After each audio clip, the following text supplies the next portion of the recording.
Drogba indirdi ceza sahasına Snyder. Snyder gol!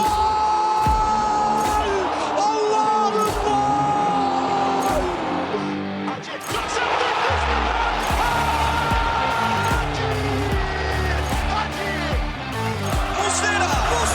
Muslera! Fernando Muslera! Golün adı Muslera! Sarıyoglu, Drogba! This is incredible! Hello, and welcome to episode 60? Yep, 60 of the Lion's Den, a Galatasaray podcast done by the community for the community. From all around Turkey, Rams Park, the Netherlands, where did I go in? Well, all around the world basically. I'm your host, Samet, yes, the OG one. Not some replacement American Brooklyn accented guy. Honestly, I gotta give him credit. He was amazing. And today he's here again. From New York, Brooklyn, America, we got the GOAT, our boy, Emre. Hey Emre, how you doing? I'm doing good, man. Yeah, you're the OG, but you're the one that's calling me the GOAT. So what does that say about me, man? Is that all the excitement I get for all the compliments I just gave you?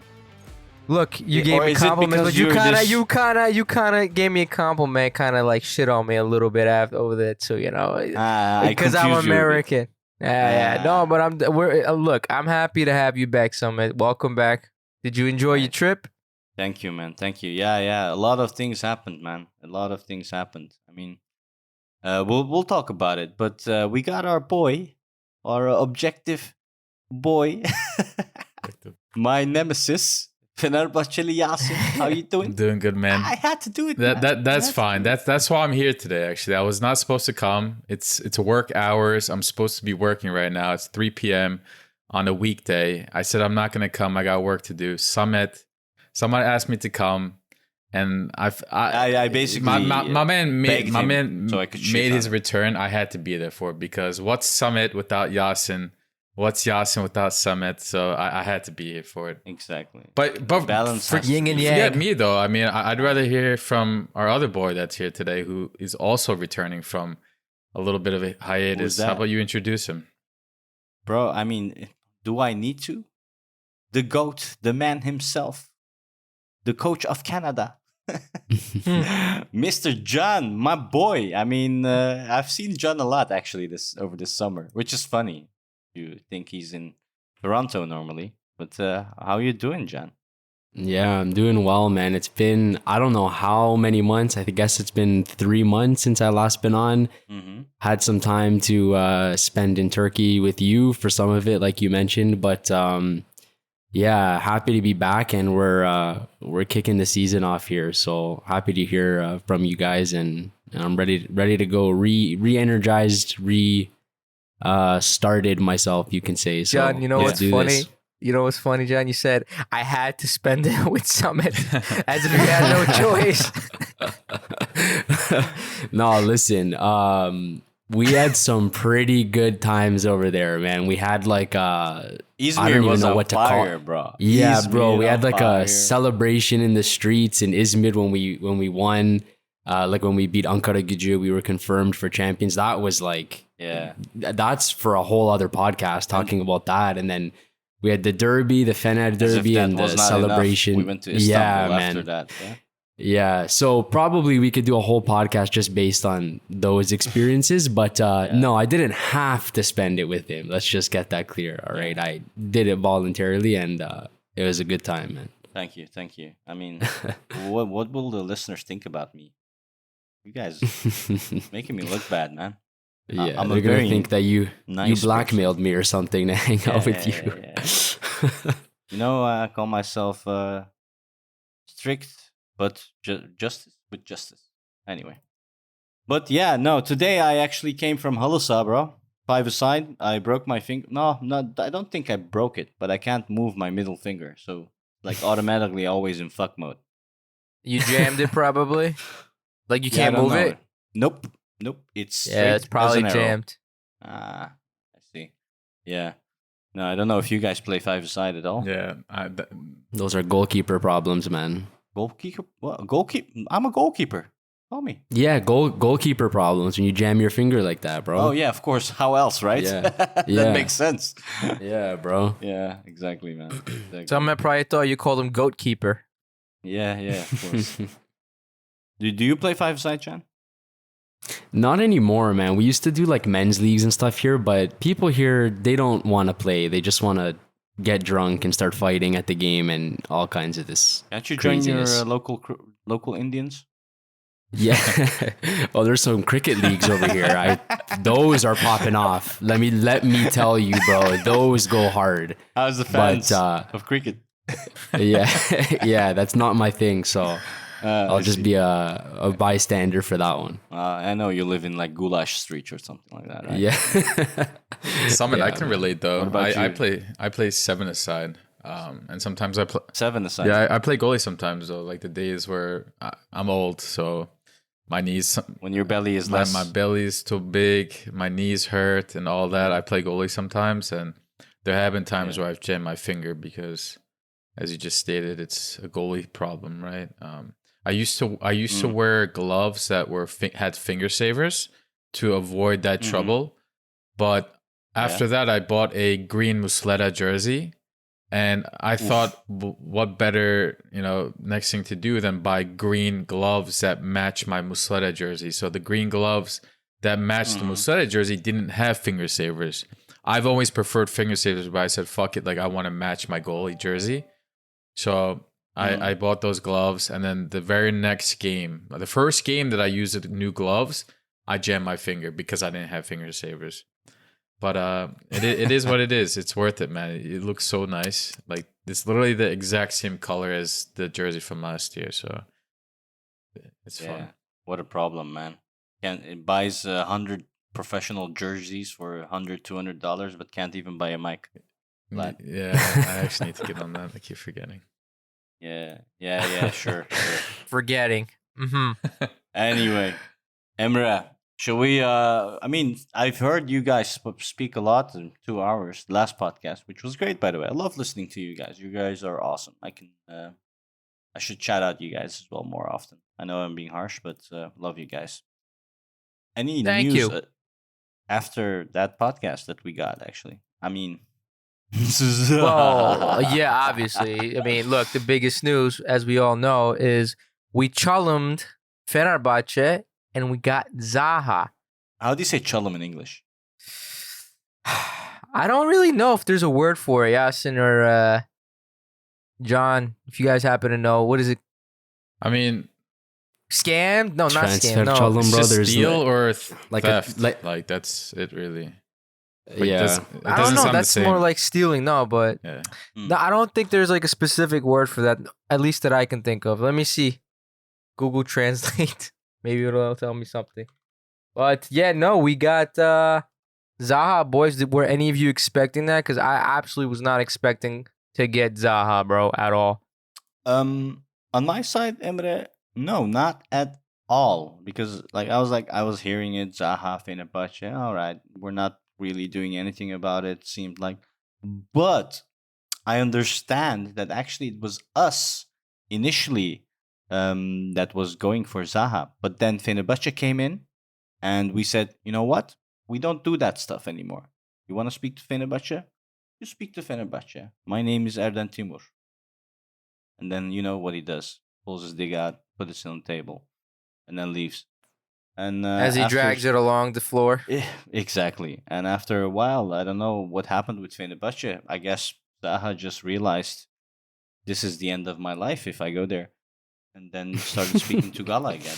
And that's the only reason I can think of. Or Not the end of his career, the end of his life. yeah. I mean, come on, who do you know that people die over Yeah. there?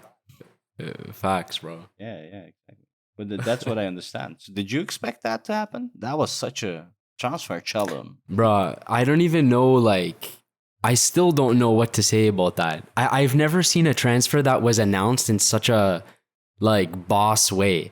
Like, there was barely any news Yeah, it's about insane, it isn't it? whatsoever. And then the club themselves, it's not like, one of these other guys, like, broke the news saying, Galatasaray have agreed with, like, the club themselves made the post saying we began negotiation. Like, that's just crazy. that literally broke Turkish Twitter. I didn't expect that at all. So I don't know how that went under the radar. Like things just must have happened so quickly where the news didn't get a chance to go around. But that's mad. I man. think it was can't remember kept the last under time. secret. That's what's Yeah, most maybe. impressive, bro.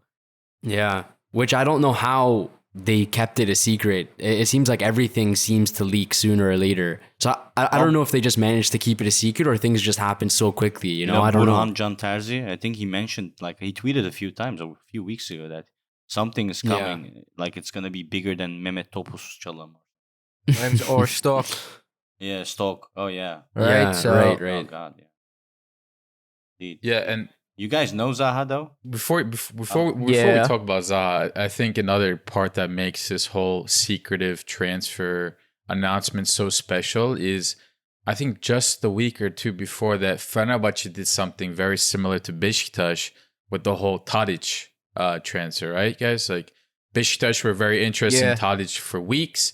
Some Beşiktaş fans they were convinced that he was coming to Beşiktaş, and out of absolutely nowhere, you see Fenerbahce post a picture of Tadic in the airplane, and they announce he's coming to Fenerbahce out of nowhere. Like nobody was talking about it, and now Bro, Beşiktaş is sad. Beşiktaş got super mad because just days prior to that, we took Halil from them, right? So Beşiktaş got screwed twice. But then They paid for their tickets as well. Like, that's not true. Apparently, that's apparently bull. Sure, not a big deal. At the end of the day, we stole a player from them. It wasn't necessarily like a star player. It's okay. It is what it is. Halil came back home.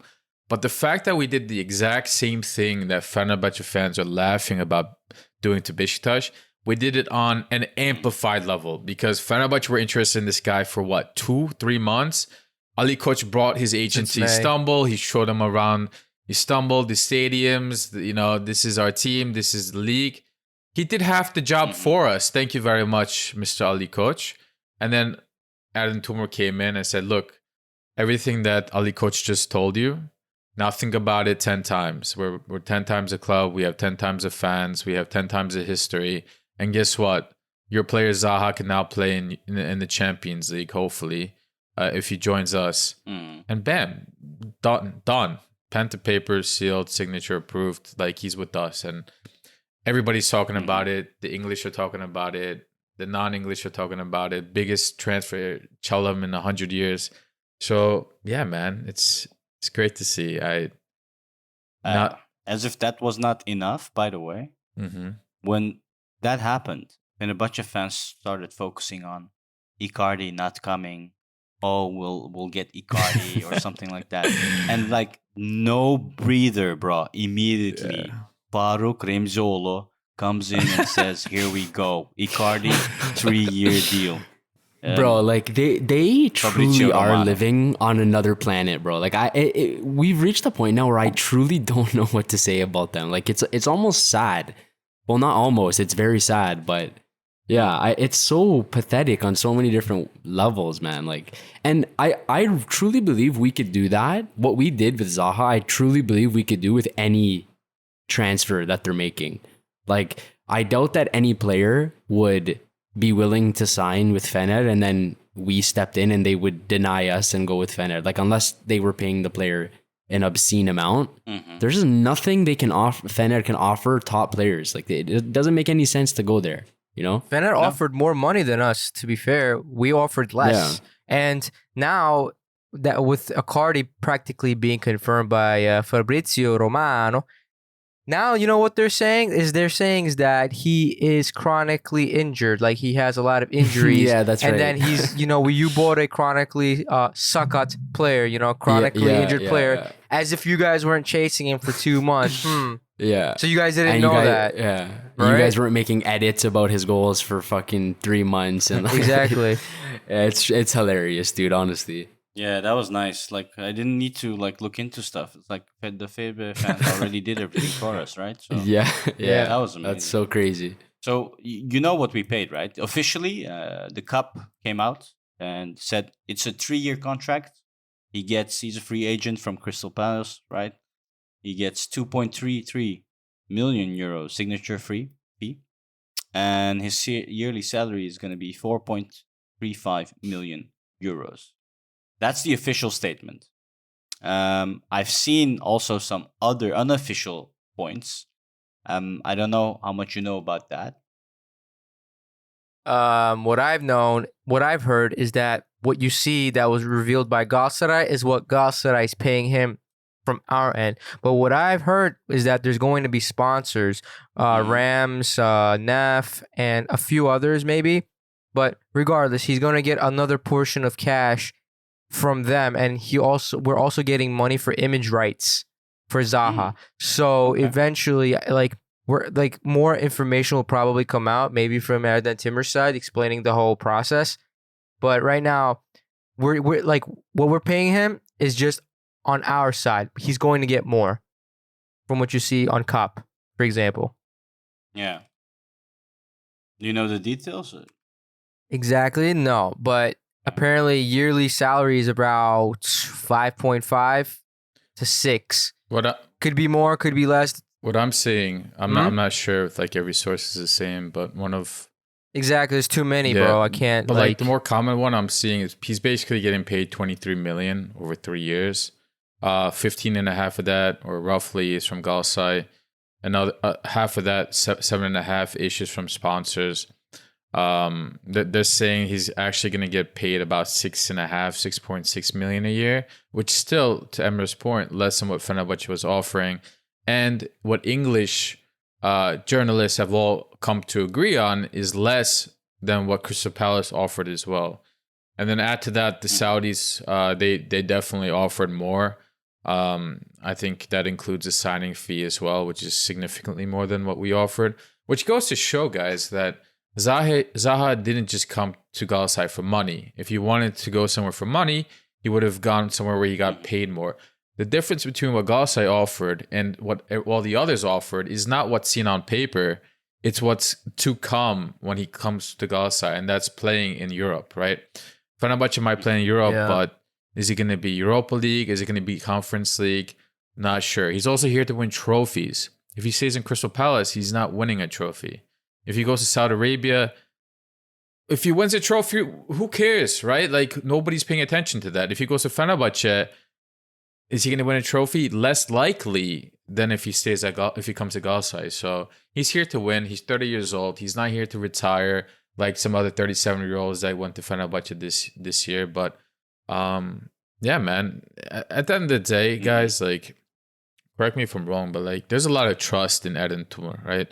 Galatasaray has been quite transparent in what we've been offering these players, whether that's in Cup or our journalists, you know, on the side. You know, I can't say that Galatasaray has a very, very good professional journalist that everybody goes to, right? We've talked about different names in the past, but they each show their own biases time to time. But they're not afraid to say, look, the Galatasaray Cup says 15, but in reality, he's getting paid 23. Jakub Çınar has no shame in saying that. Nevzat has no shame in saying that. All these guys have no shame in saying, okay, Cup is this, reality is this. And then you have Erden Timur. That's the difference between our reporters, bro. Just wanted to say that real quick. Yeah. Whereas Fenerbahce reporters will say the complete opposite. They will make it seem like they're paying way less, as if they're getting paid to have that player, you know? Oh, Roma's paying for, you know, the salary, et cetera, et cetera.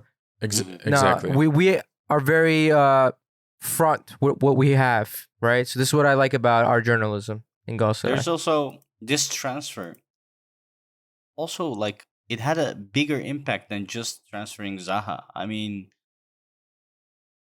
Joe Wilson from Sky Sport News announced Zaha, right? We asked the reporter from the UK to say Galatasaray. She says lovely, by the way. And that's how they announced Zaha.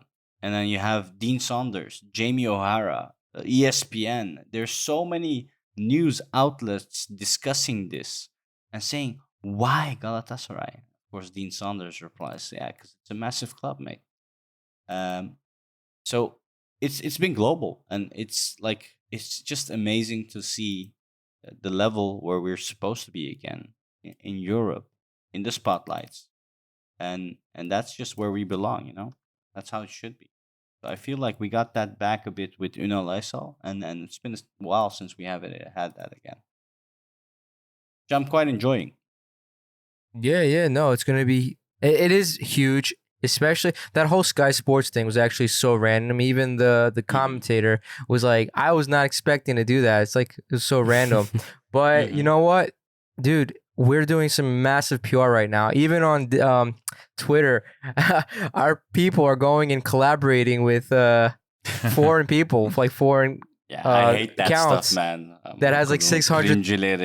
It's cringe. Low-key. Yeah, I know it's all for clout and it's all for stuff. clout. But Yasin, did you see all that stuff? It was kind of cringe. Like it was funny at first, but then they did a Twitter Spaces with them.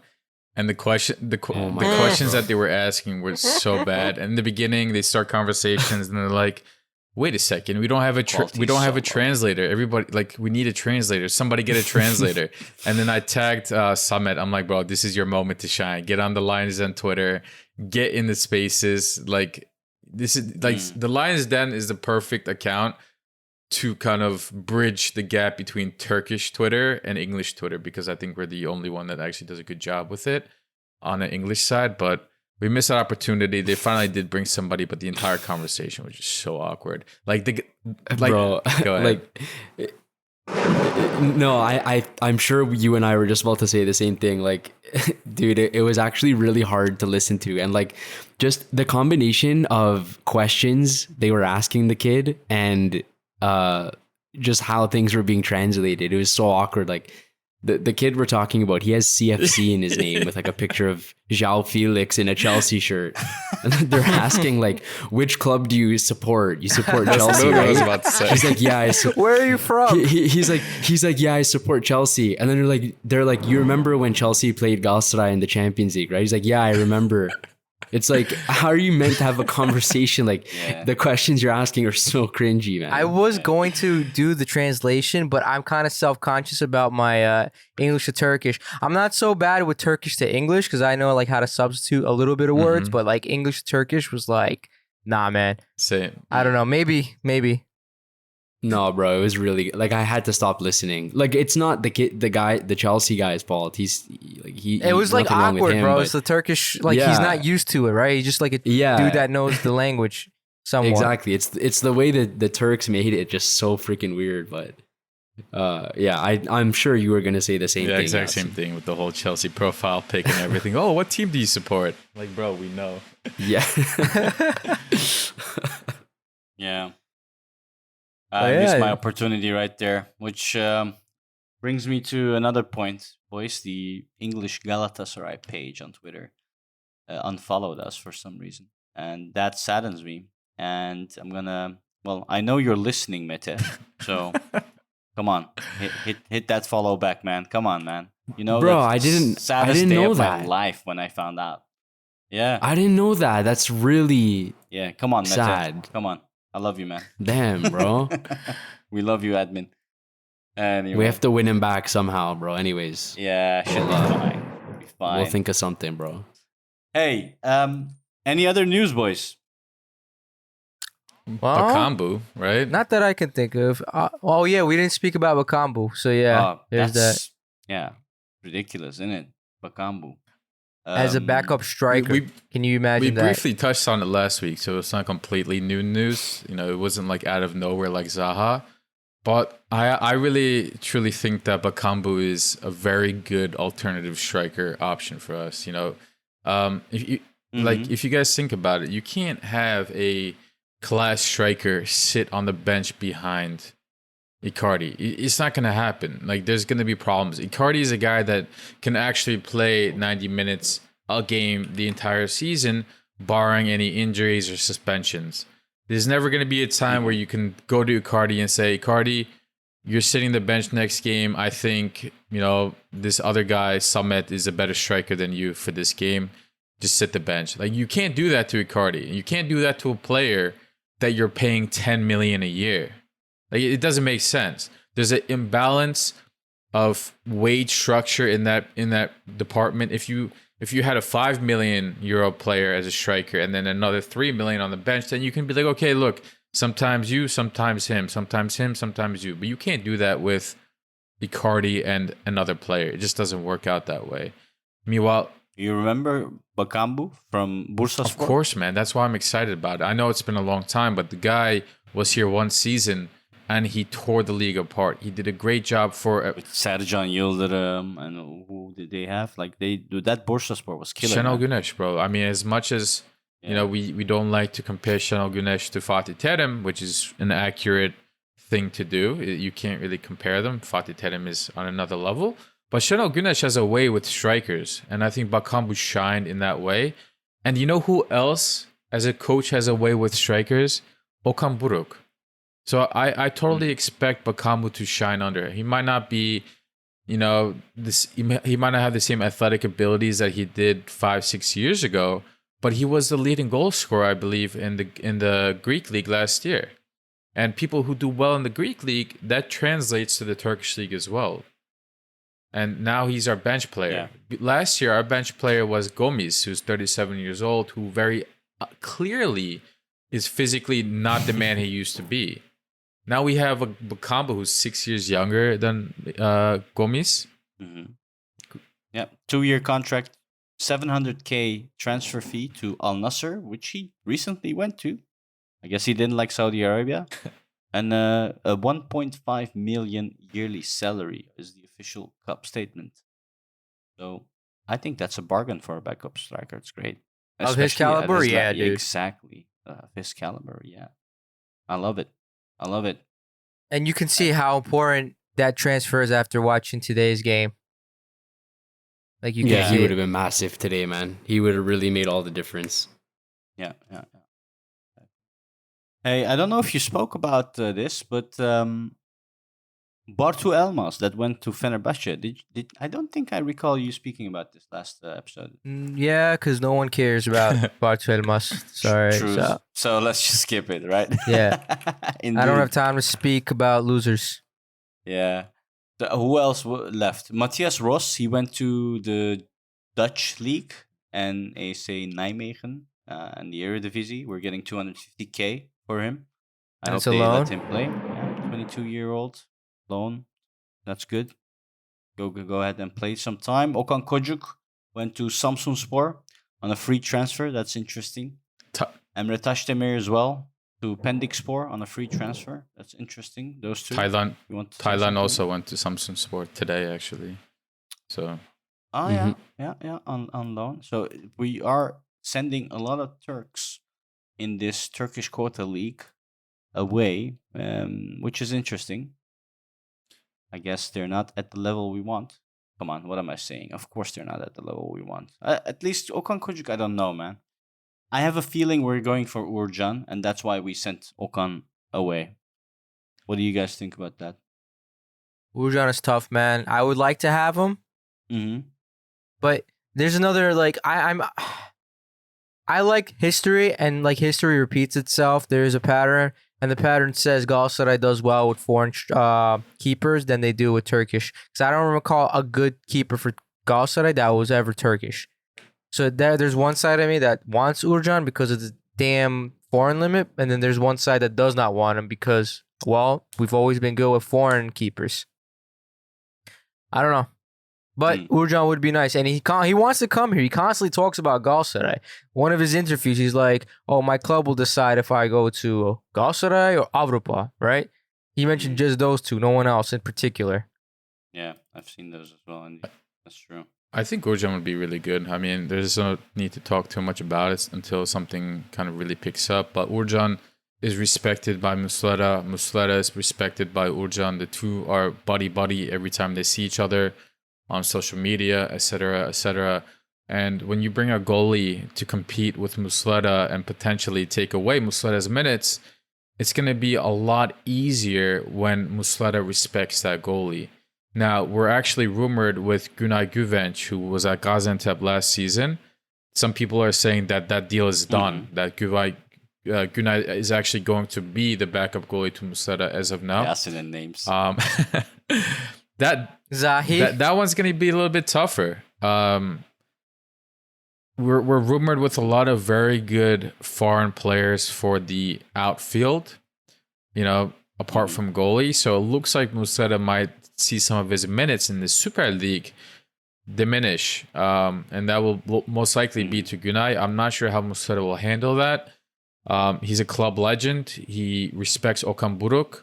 So I hope it's a smooth transition and he doesn't cause problem from it. I don't think he will. But TBD on that one. I'm not sure how that process will go. I don't think it will be easy to tell Muslera to sit the bench, but let's see what happens.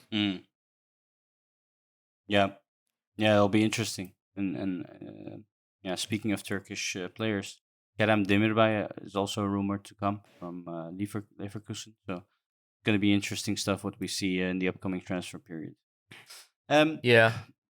Well, when I said the players that came in, so Zaha coming in also, well, I thought that would mean Rashidska. Oh my God, I'm butchering his name every time. Rashidska? You're giving Yasin shit for it. Bro. I don't know what happened. He just basically... Rashidsa. Yeah, Rashidsa, there we go. Yeah, I think we're not going for him then if we're getting Zaha, right? That's what I would think. You never know.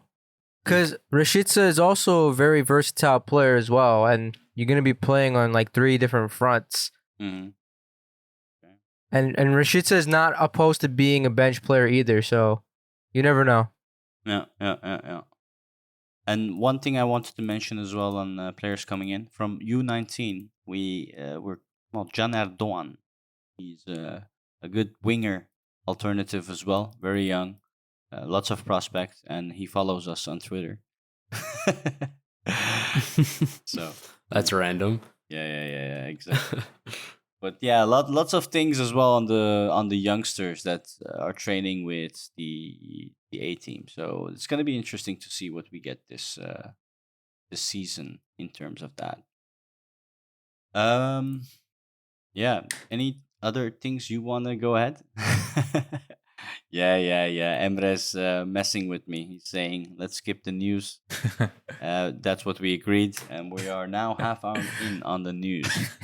I guess everyone is super excited. Yeah, I'll dox you like that. I'll just. I think you know what, Emre, go ahead. Talk what you want to talk. What I want to talk about, well, I wanted to talk about Zaha because you were asking how he is and what kind of player he is. But I think we kind of skipped over that. We can talk about what Zaha could provide to this team. But let's talk about today's game against our first Champions League appearance against Zalgiris. What an embarrassment. Honestly, what an embarrassment. It's an embarrassment, and I can't really provide a lot of excuses. We should have won this game straight out. It was a 2-2 draw, unfortunately. But again, we weren't full squad. If I were to say that I think we should be able to beat this team at home, but that doesn't mean that we did. I can't provide any excuses. I can't. There's a lot of reasons why we didn't play well today, but one of the main reasons, in my opinion, is our XI was just not it. And I'm sorry to tell you this, Samet, I was right. Yunus ain't Galatasaray material, bro. He ain't material for Galatasaray. I remember back when you were trying to give Yunus an S tier. Remember when we had the tier list? You were trying to give him an S tier. I said, nah, at best he's an A tier, bro. And, I don't know what happens to him, man.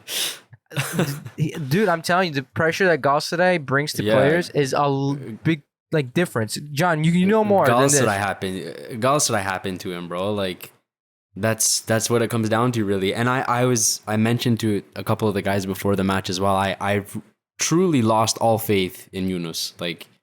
I don't see how he can start really any match for us. Maybe friendlies and maybe a cup matches and things like that, but any type of match where we need to take it half seriously it's just not where he should be. And I don't know, man. I don't think he's a bad player. I just don't think he's Galatasaray material, in the same way Kerem is or some of the other players. So I agree, Emre. I think the 11, there were certain parts of Okan's starting 11 today that he got wrong.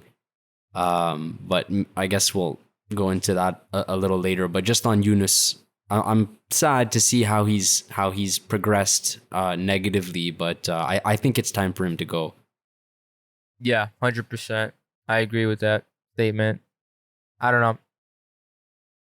This is not only him, dude. Okay, this one player also tilted me today, and he's been tilting me pretty much all season. Oliveira is another one that I don't know, man. Yasin and I were talking about how he's barely like a bench player at this point, and he's such a big weight on Galatasaray at this point as well. He's 30, and he has what 4-year contract, and his salary is pretty high. It's pretty high. It's up there, and for real, he's not really providing that much in terms of team chemistry at this point. What really was made evident to me is how much Torreira carried this team throughout the season last season.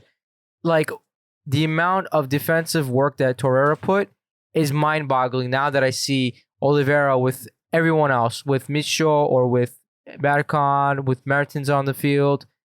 It's really evident how important Torreira is, and I see from this game and even the games that he wasn't with us during the friendlies, he's important for us. Yeah. It's a bit worrying actually as well with the transfers. That's the only thing I've been complaining about so far is where are our midfielders? I mean, it's obvious we need backups there in case Torreira's not there. Or I mean, Berkan Kutlu, yeah, sure, it's nice, but it's not gonna fit. It's not gonna solve a game for you, right? He's not gonna be that. That's what we expect Oliveira to be, right? One of these days, man, he's gonna score a free kick. One of these days. That's also the thing. Last year, you could see they are like. I said this a few times in the group chat as well. Last year was a different animal. It was like a holiday mode how they won the championship. Mertens were out there drinking wine, enjoying turkey. Oliveira, every day you see he's going out for dinner with his wifey. It was a walk in the park for them. This year, shit's gonna be serious. It's not gonna be 2 games in 4 weeks anymore. It's gonna be week after week, put in the sweat, hard work, and tears, and that's gonna be interesting. I don't know, man. So this year is gonna be different. Yeah, and to be honest with you, it did feel like the team underestimated Zalgiris Vilnius. I gotta say sorry about that, man. I think it's completely my fault. I underestimated Zalgiris. I was like, "Bukim be," and I put a big bet on Galatasaray to win first half and second half. Look where that got us. When's the last time you bet on Galatasaray and it went positively for us? I don't understand you, bro. I remember that one. Definition of insanity is trying one thing that doesn't work over and over again and expecting different results. The last one I won with Gala. You want to know? That was a killer. I think $1,000 or something I won back then, and that was when I said Beşiktaş to lose, Fener to lose, and Gala to win. I think it was very close to the title race as well. Everyone was shocked. Yeah, I remember that. Didn't you win like €700 on that or something? Something like that with a few euros, right? How much did you lose since then? Yeah, don't talk about that. But yeah, no, we underestimated the hell out of Zalgiris, and I think a lot of fans did. Guys, this is the Champions League. I don't care if it's the preliminary rounds, the playoff rounds. These teams are here for a reason. They were champions of their respective countries at the end of the day. You got to take them serious. We didn't take them serious. That's the whole difference. And they're one of the most frustrating teams to play against. I can see why, because first of all, their fans are annoying as hell. Those trumpets, oh my God, I was going to mute my stream throughout that whole experience. I lost it. And they were constantly defending and waiting on counters. That's our biggest issue is counters and teams that sit back, because we don't really have people that open up the defense when 10 men are sitting behind the half line, right? We don't have any of that, but we didn't have it, but we have it now. And that man is Zaha. Unfortunately, he wasn't available for this game. But you know what I think when you say Zaha's the man. And what do you think? You know the TV show Ted Lasso? Yeah. And they transfer a superstar, and the guy's named Zava. And he's like and every time I hear Zaha, I'm like, that's Zava, the god. Yeah, no, Zaha, dude. Zaha's the man to fix this this issue that we have with opening teams that sit back. You guys remember Nwakayeme from Trabzonspor, right?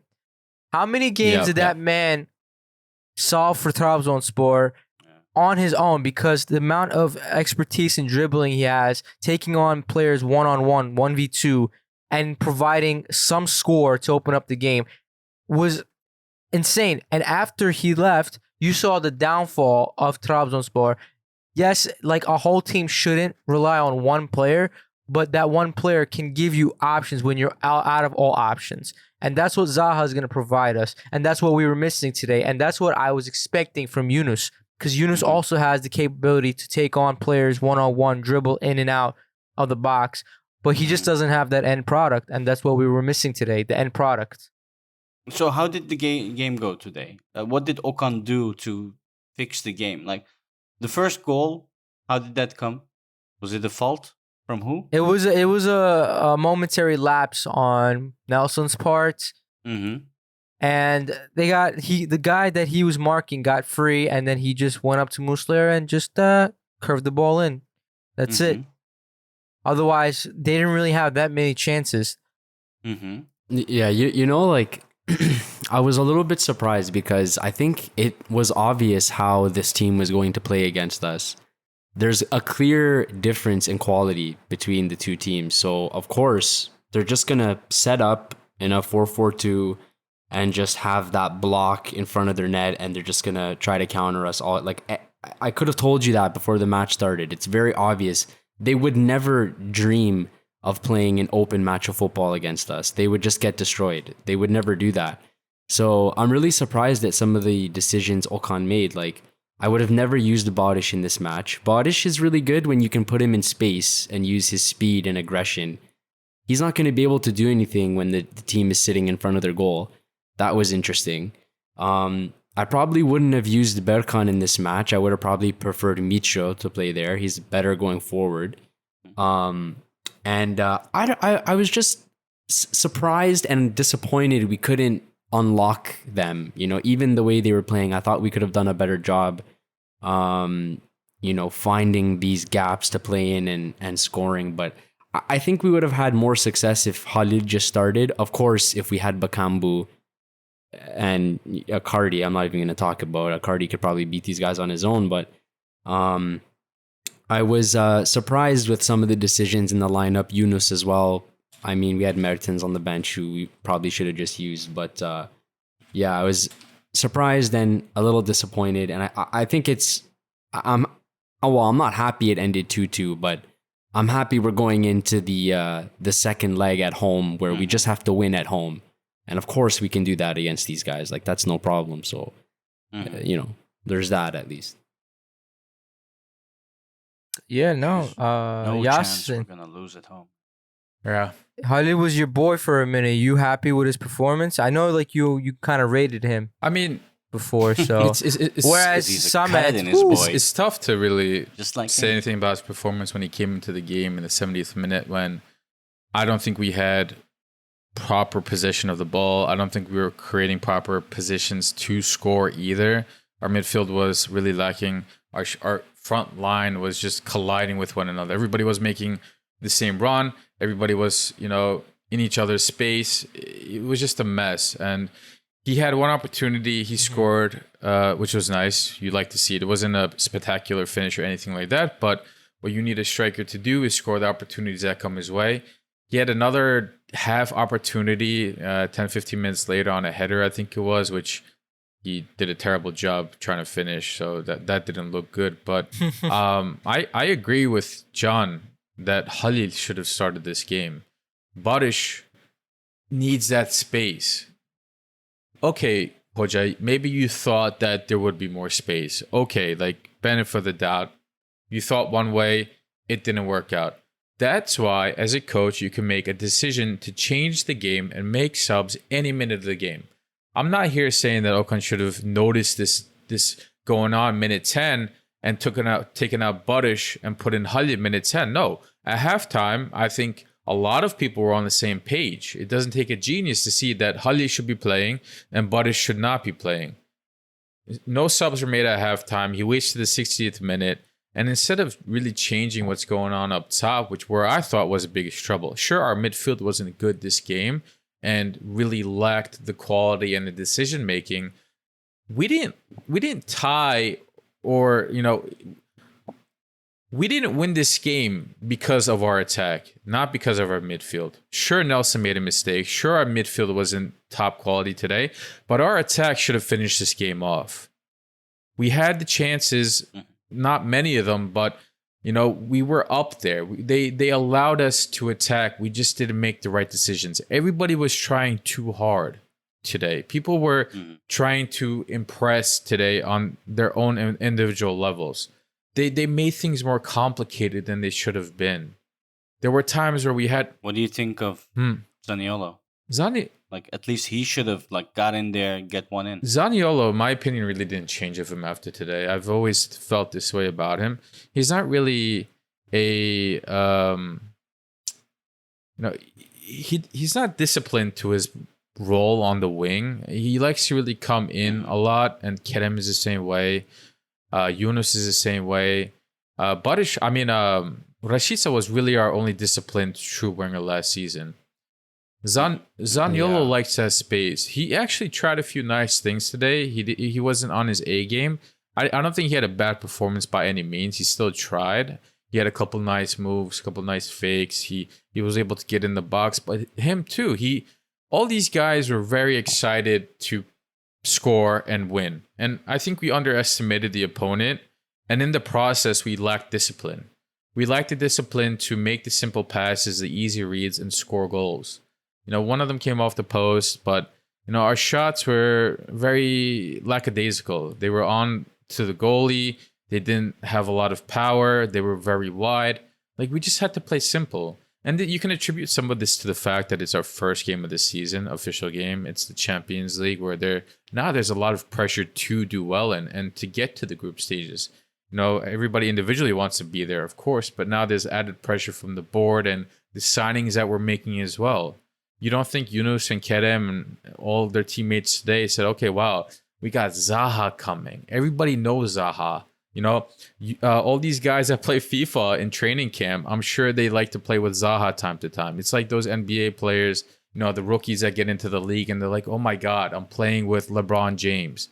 I'm not saying that Zaha is the LeBron James of the football world, but everybody knows Zaha. Everybody has played with or against Zaha in FIFA. So there's that pressure. I don't know if what I'm saying is exaggerated, but, they want to be in the Champions League. And I don't know. I think we played way too complicated than we needed to.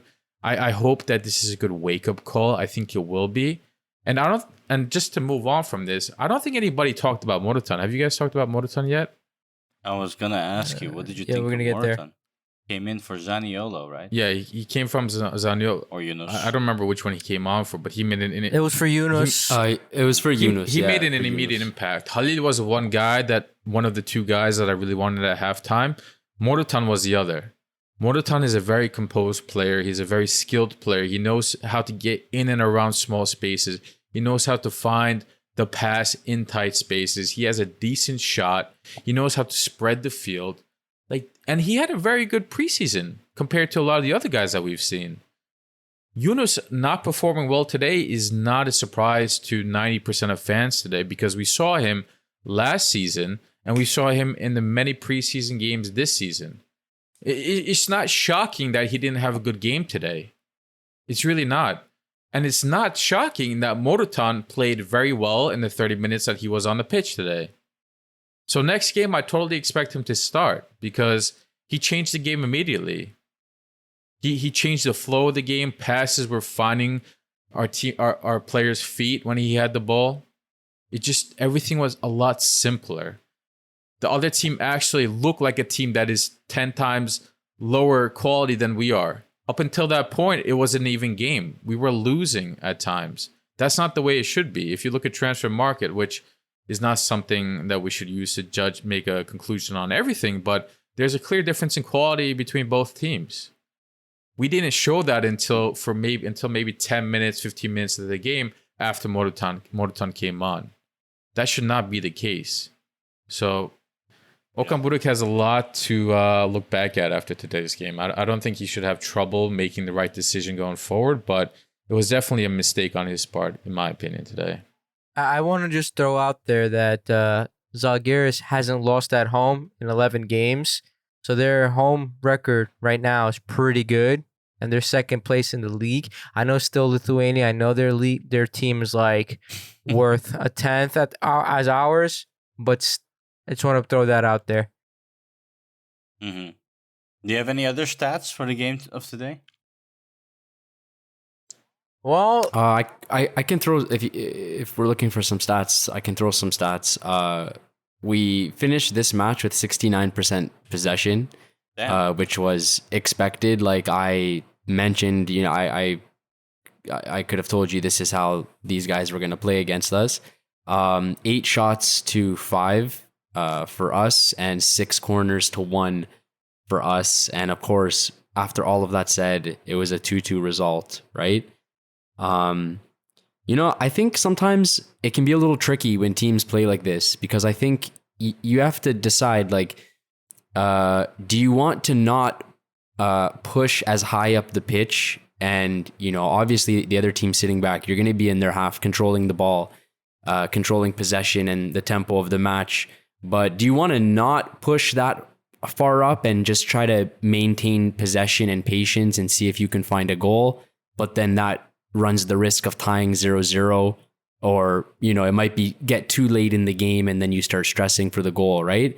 Or do you want to push up really high and try to really press them for the goal and then get countered and, you know, have that risk of conceding, right? So it's kind of tricky to navigate sometimes, but I think that with the right personnel, we could have made it easier for ourselves. And you guys make such good points with Murutan and Halil and, you know, all the players, Mertens, that we mentioned. I think I'm hoping for the home leg there will be these changes. I don't think it's very difficult to see. I think it's pretty clear, and especially at home. I mean, I can't imagine a world where these guys come to Istanbul and manage to get a result. You know, why wasn't Lucas Torreira in the game? Injured. Injured. For how long? Yeah, he's injured. Well, last I heard, 2 months, which has been pretty much that long so far. So I think he's getting ready to return. I think next slowly. week he's coming back. Yeah, he's not going to be available for the next game, obviously. He's going to not be match fit. Do we need Torreira for Zalgiris? Their match, we don't. Their squad is 8 million euros. Their whole squad is 8 million euros. Yeah, that's pathetic. I know you guys are getting stuck up on the value of their team, but yo, you can take a group of people and if they have chemistry amongst each other, they can play way, way above their means. They can punch above their weight. And I've seen that Zalgiris is punching way above their weight. And like I said, this is the Champions League. You're here for a reason, and you can't underestimate these teams, no matter how, you know, low their budget is. And I don't know, to be quite frank, we should be like Bayern, 18-0 or something. Their pitch is not helpful either. They're playing on synthetic grass. Yeah. It's not like I don't want to make too many excuses. Like you guys said, we should have beat them. And again, it does come down to quality. Like Buddy Alpad, bro. In the first 15 minutes, bro. They missed an open chance, and then he misses a completely open chance. Yeah. Like, come on, bro. You scored that. They have to open up. And you guys, like, one thing about Barış Alper Yılmaz is that I think the reason why Okan Buruk played him is because even though he likes open space, he's one of the most active pressers in our team. Yeah, and that's how he got that chance. Like, he was pressing their back line, and he provided that opportunity. Unfortunately, he couldn't finish that opportunity. Yeah. He's like Burak Yılmaz, indeed. He really tires down the defense. Yeah, but like the guy said, he should have been subbed out in the second half, beginning of the second half, preferably. Yeah, there's no excuses, honestly. I just hope it won't be another Ostersund fiasco. Yeah. No, you need to get into Champions League because the Champions League is such a trump card when you're bringing in other players. When you say, "Oh, I'm in the Champions League," your hand is so much stronger. So we need to really, you know, get this in the bag and look forward, because this is just one team out of other teams that are going to be way harder, way more in form. So if we are really a Champions League level team, we need to prove it. We need to show it. One thing I didn't push, I don't know, what do you guys think of Nelson lately? I think he just wants to leave. I don't think he's his mind is in it anymore. I don't think so. I'd say both Sasha Boe and Nelson are look at where we're going. We're going to Europe. Look at all the amazing players that is joining us. There's a real project, and come on, why would I leave? I'm happy. There's new players coming. It's gonna be a lot of fun. New season, new players. I don't see it happening. I mean, bro, there's after today. I don't know Yeah. if you saw, but Twitter or Instagram is our fans are so stupid, man. Our fans are real idiots. What do they do? I didn't see. They're just saying go home, fuck off to To Nelson. who? To who? To Nelson? Oh my god. Oh Insane, my right? god. Like we just I did not see celebrated the it. championship with him. Come on, Right, man. right. Yeah. It's like Turkish people get really judgmental and emotional if the player's not smiling in every single picture that they see. Oh, he wants to leave or something Honestly, like that. we have it a bit as well, right? I mean, we're a bit negative today, but I have no. But the reason I'm saying it is because he's been not in his best form throughout the whole preseason.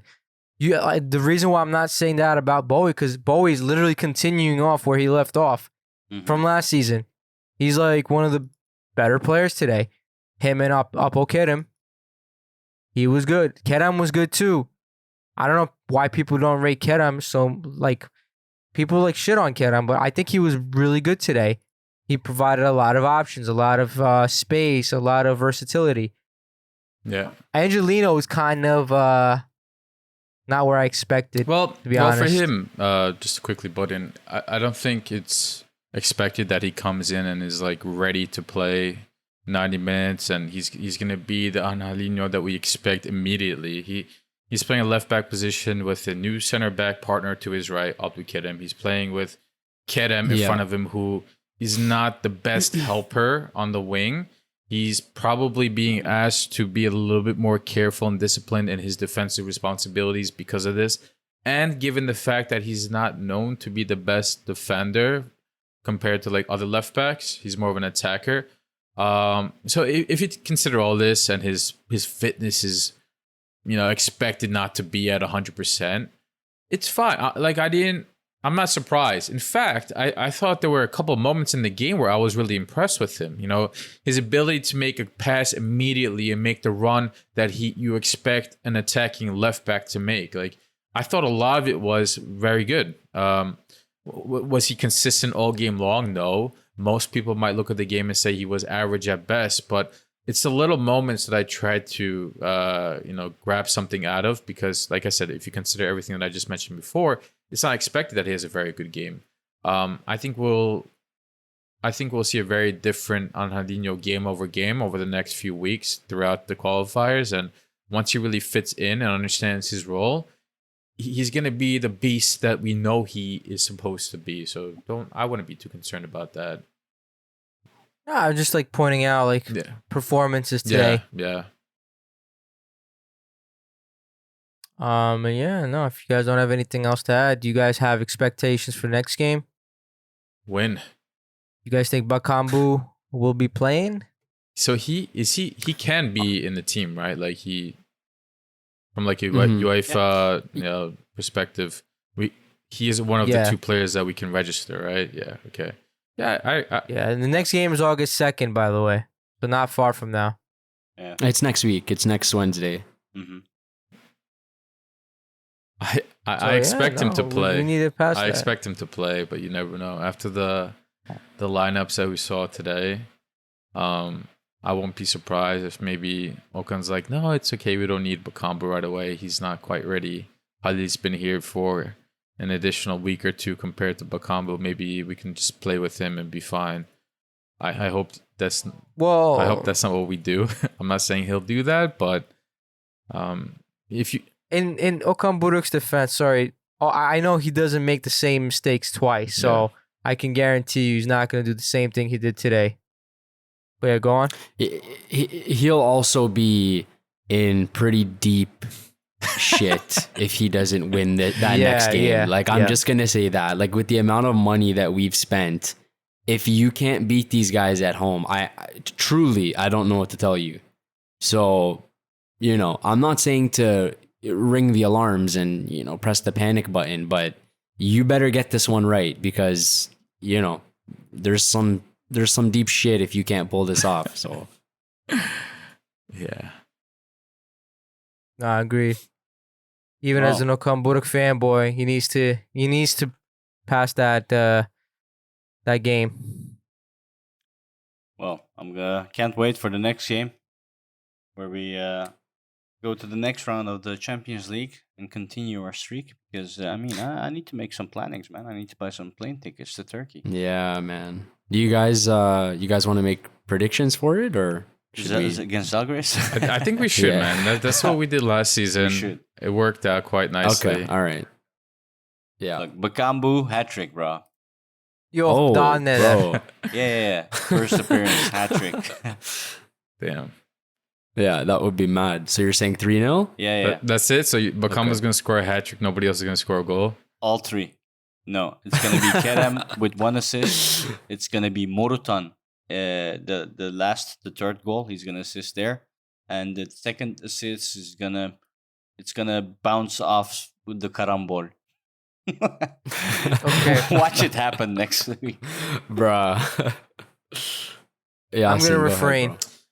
Yeah, better. I figured, Emre, don't let's not change anything there, bro. I'll say 3-1, and I still don't trust our defense completely. They need to wake up a little bit. But I expect Morutan to score 1 goal. I can't say the rest. Three goals, 3-1 win. Morutan with at least 1 goal. That's what I'll say. Yeah, I have the same score prediction. I think it's going to be 3-1.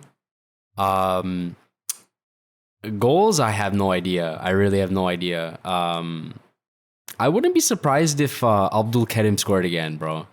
I kind of, before the match, I don't know why, I had it in my head. I kind of had a feeling he was going to score. And he did, and I was like, oh, that's kind of weird. I wouldn't be surprised if he scored again, but I don't know who's going to score the other goals. I think it's going to be 3-1, though, because I don't know why it's so hard for us to keep clean sheets all the time, man. Like, they always manage to score a penalty or some bullshit goal, but anyways, I don't think we're going to have trouble with it, but we'll see how it goes. As long as Samet doesn't bet again, we should be fine. Can I bet against Gala? Bro, how many times? Okay, I think I've mentioned 3 times on this podcast in 60 episodes. Do not, number 1 rule of betting, do not bet on your own teams. I mean, bro. It's the Dutchies, man. Expect? John, it's the Dutchies. What do you expect? Salih did it before. He didn't learn his lesson. Apparently, we lost that game, I believe. I forget who it was against. Now Samet. Like, I was hyped up with Zaha, man. I was hyped up, you know? Now you're playing. Samet's not even. I know. He's not even playing Aynen, bro. Like, what are you doing? I know, but still, I was Bro, hyped up, you and I just- saw this team, Zalgiris, what, 8 million value? Bro, that's two Zahas, not even. You need to Bro, buy. you always let the vibes get to you, man. Yeah, Always. I know. Anyway, yeah, will not bet. Okay. Okay. Deal. All right. Better not. Yeah. Let's do the outro, I guess. Keep it short, snappy. Next week we'll be back. Yeah. So thank you for listening. You as a listener, we appreciate you. We love you. Yeah, we'll keep it up, and don't forget to follow us at the Lions Den GS for Twitter and Instagram. You can also go to our Patreon or ask for a link for our special Discord server.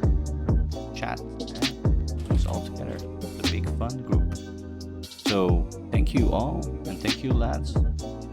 See you next week. See you guys. See you then.